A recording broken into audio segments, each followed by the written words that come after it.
ମୋର ପ୍ରିୟ ସାଙ୍ଗମାନେ, ମୁଁ ଆଶା କରୁଛି ଆପଣ ପ୍ରାୟ ବହୁତ ହି ଭଲରେ ଥିବେ। ତ ଦେଖନ୍ତୁ, ବର୍ତ୍ତମାନ ନିଜ ନିଜ ପଞ୍ଚାୟତରେ ଆପଣ ନିଯୁକ୍ତି ସୁଯୋଗ ପାଇପାରିବେ, ଯାହାକି ଜଗନଙ୍କ ସହାୟକ। ନିଜ ପଞ୍ଚାୟତରେ ଆପଣ ଜନସେବା କେନ୍ଦ୍ରରେ ଆପଣ ନିଯୁକ୍ତି ସୁଯୋଗ ପାଇପାରିବେ। ତ ଦେଖନ୍ତୁ, ଏଥିରେ ଆପଣଙ୍କୁ କୌଣସି ପରୀକ୍ଷା ଦେବାକୁ ପଡ଼ିବ ନାହିଁ। ଏଥିରେ ଉଭୟ ମହିଳା ଏବଂ ପୁରୁଷ ଉଭୟ ଆବେଦନ କରିପାରିବେ ଏବଂ ଆବେଦନ ଅଲରେଡ଼ି ଷ୍ଟାର୍ଟ ହୋଇସାରିଛି। ତ ତେବେ ଚାଲନ୍ତୁ ଦେଖିବା ଏହି ନୋଟିଫିକେସନ୍ ମାଧ୍ୟମରେ ଆମେ ଡିଟେଲ୍ସ ଜାଣିଯିବା। ତ ତା ପୂର୍ବରୁ କହି ରଖୁଛି, ଯଦି ଆପଣ ମୋ ଚ୍ୟାନେଲରେ ପ୍ରଥମ ଥର ଆସିଛନ୍ତି ତାହେଲେ ଚ୍ୟାନେଲକୁ ଆପଣ ସବସ୍କ୍ରାଇବ୍ କରିବେ ଏବଂ ତା ସହିତ ବେଲ୍ ଆଇକନ୍କୁ ମଧ୍ୟ ଆପଣ ଅନ୍ କରିନେବେ। ତ ତେବେ ଚାଲନ୍ତୁ ଦେଖିବା ଏହି ନୋଟିଫିକେସନ୍ ମାଧ୍ୟମରେ ଆମେ ଡିଟେଲ୍ସ ଜାଣିନେବା। କେଉଁ ସବୁ ପଞ୍ଚାୟତ ରହୁଛି ଏବଂ ସାଲାରୀ କେତେ ରହୁଛି ଏବଂ ଆବେଦନ କେବେଠାରୁ ଷ୍ଟାର୍ଟ ହେଇଛି ଏବଂ ଲାଷ୍ଟ ଡେଟ୍ଟି କେବେ ରହୁଛି। ତେଣୁ ଆପଣ ଭିଡ଼ିଓକୁ କମ୍ପ୍ଲିଟଲି ଦେଖିନେବେ।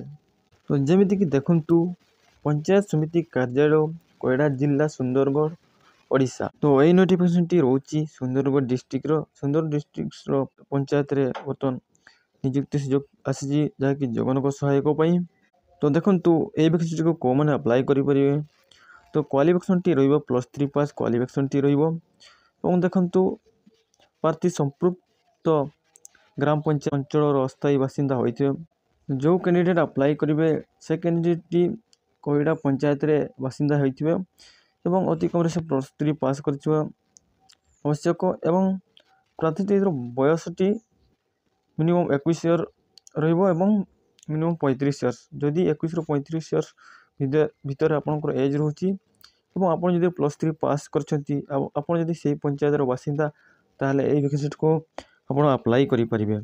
ତାପରେ ଦେଖନ୍ତୁ, ସାଲାରୀ ଆପଣ ଯଦି ସିଲେକ୍ସନ୍ ହେବେ ପାର୍ ମନ୍ଥ ଆପଣ ଦରମା ପାଇପାରିବେ 8,000 ପାର୍ ମନ୍ଥ ଆପଣ ଦରମା ପାଇପାରିବେ ଯଦି ଆପଣ ସିଲେକ୍ସନ୍ ହେଲେ।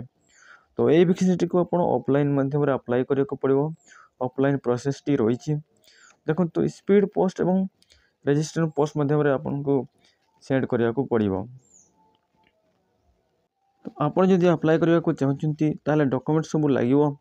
ଦେଖିନିଅନ୍ତୁ, ମାଟ୍ରିକୁଲେସନ୍ +2 ଏବଂ +3 ପରୀକ୍ଷା ଉତ୍ତୀର୍ଣ୍ଣ ସାର୍ଟିଫିକେଟ୍ ଆପଣଙ୍କର ଦରକାର ପଡ଼ିବ।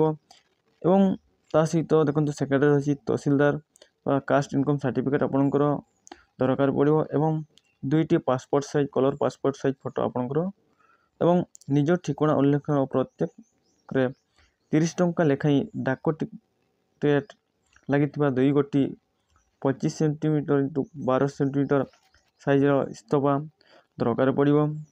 ତ ଏହିସବୁ ଡକୁମେଣ୍ଟସ୍ ଆପଣଙ୍କର ଦରକାର ପଡ଼ିବ। ଏସବୁ ଡକୁମେଣ୍ଟସ୍କୁ ଫର୍ମ ସହିତ ଫିଲ୍ଅପ୍ କରି ଆପଣ ସ୍ପିଡ୍ ପୋଷ୍ଟ ବା ରେଜିଷ୍ଟ୍ରେସନ୍ ପୋଷ୍ଟ ମାଧ୍ୟମରେ ସେଣ୍ଡ କରିବାକୁ ପଡ଼ିବ। ଦେଖନ୍ତୁ, ଆଡ୍ରେସଟି ରହିବ, ଦେଖନ୍ତୁ 8 ପୋଷ୍ଟ କୋଇଡ଼ା ରହୁଛି ଏବଂ ଡିଷ୍ଟ୍ରିକ୍ଟଟି ସୁନ୍ଦରଗଡ଼ ରହୁଛି ଏବଂ ପିନ୍କୋଡ଼୍ଟି ରହୁଛି 770048। ଏହି ଆଡ୍ରେସରେ ଆପଣ ସ୍ପିଡ୍ ପୋଷ୍ଟ ଏବଂ ରେଜିଷ୍ଟ୍ରେସନ୍ ପୋଷ୍ଟ ମାଧ୍ୟମରେ ଆପଣ ସବମିଟ୍ କରନ୍ତୁ। ତ ତେଣୁ ମୁଁ ଆଶା କରିଛି ଆପଣମାନଙ୍କୁ ଭିଡ଼ିଓକୁ ଭଲ ଲାଗିଥିବ। ତାହେଲେ ଭିଡ଼ିଓକୁ ଗୋଟେ ଆପଣ ଲାଇକ୍ କରିବେ ଏବଂ ତା ସହିତ ମୋ ଚ୍ୟାନେଲକୁ ମଧ୍ୟ ଆପଣ ସବସ୍କ୍ରାଇବ୍ କରିନେବେ।